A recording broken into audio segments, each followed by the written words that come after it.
guys, welcome back to my channel. I'm here to wrap up December. A pretty slow reading month for me. I think I was just sort of focused on family and holidays, and I didn't really put a lot of effort into reading. I wasn't worried about any goals or anything at this point.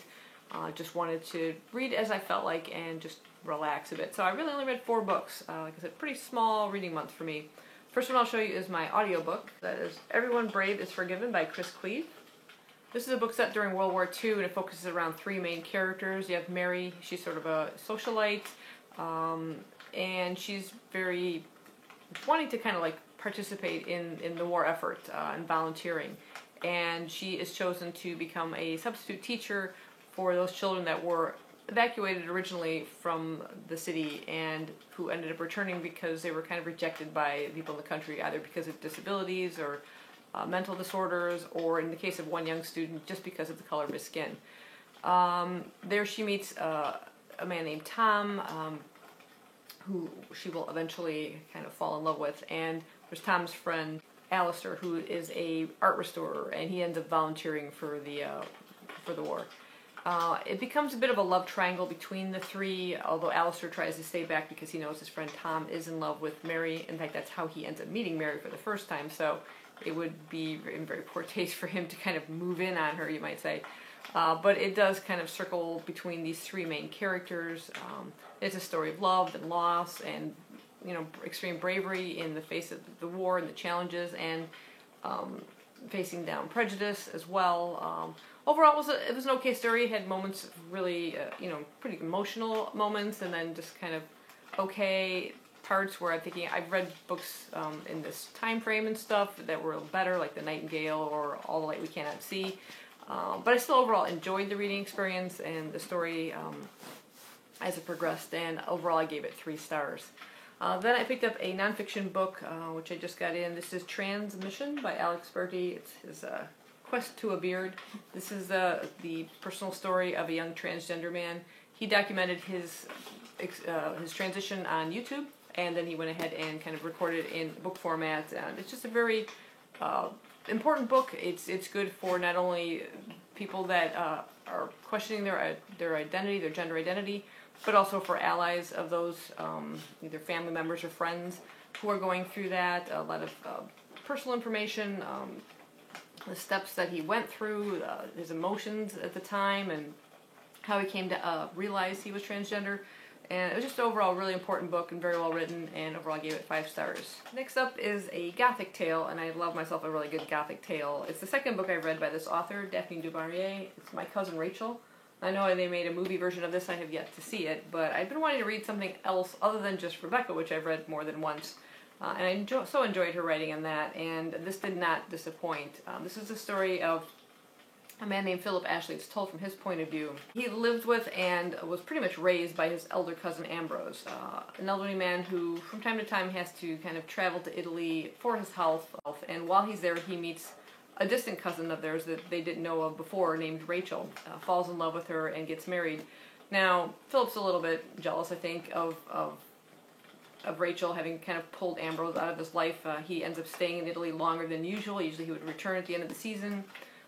But Ambrose is helping to kind of like settle Rachel's like financial affairs and things like that. And he gets some disturbing letters from Ambrose that kind of taints his opinion of Rachel even more so.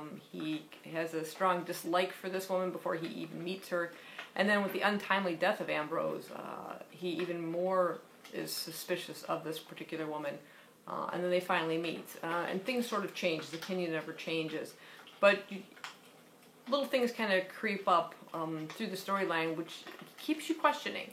And that's what du Maurier does so well, is keeps you questioning the characters and their motives and their, you know, their believability, and are they a good person? Are they, you know, underlyingly an evil person? And it kept you until the last minute. It just was really, really well written and held my interest, and I really found it quite fascinating. The little tidbits that pop up and make you really think about the characters and like I said, the motives behind the things they do.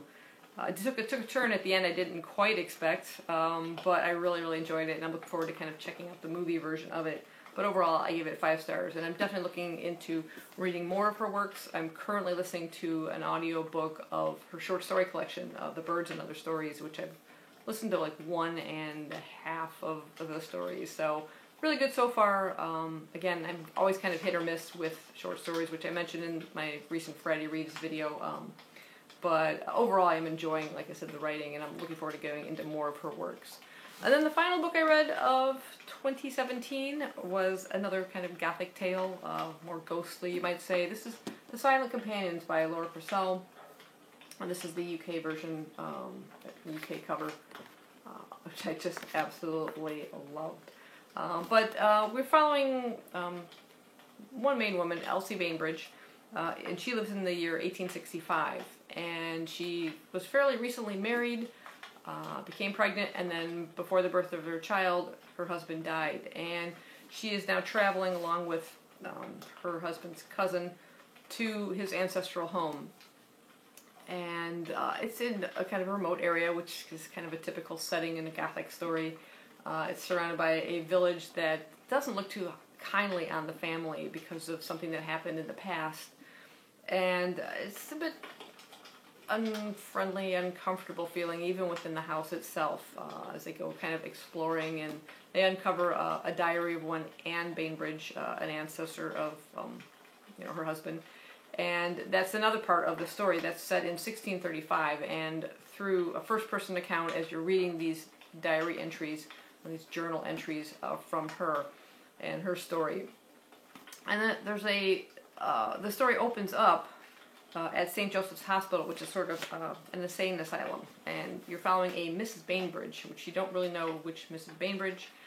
She's there, she's not talking, and she's sort of blocked out a lot of things that happened in the past, but she's under suspicion of murder. And you're not really sure which Mrs. Bainbridge they're talking about, and did she commit this murder, or what murder is it? You're waiting for this whole story to kind of unfold in each of these timelines, and it all kind of culminates and joins up together, and I don't really want to go into a whole lot of detail. I will say that it does mention in here too that these silent companions are these sort of like painted wooden figures, freestanding figures that are made to look like people, and I guess maybe, you could have them in a room and feel like you're not alone because it looks like a person is sort of in the room with you, so a silent companion. And one of them that they uncover within the house bears a striking resemblance to Elsie Bainbridge herself. She's not even ever been in the house. She's, only gotten the name through marriage, so she's not related to anything, so how come there's a figure that looks like her? It's creepy. It was awesome. Right to the very, very end. I absolutely love this book. I heard some really good reviews on it, and I couldn't wait to pick it up, and like I said, I don't want to go any more detail than that, but if you like that kind of story, gothic, ghostly, creepy, as all get out kind of story, I would definitely recommend this one, and I gave this one 5 stars as well.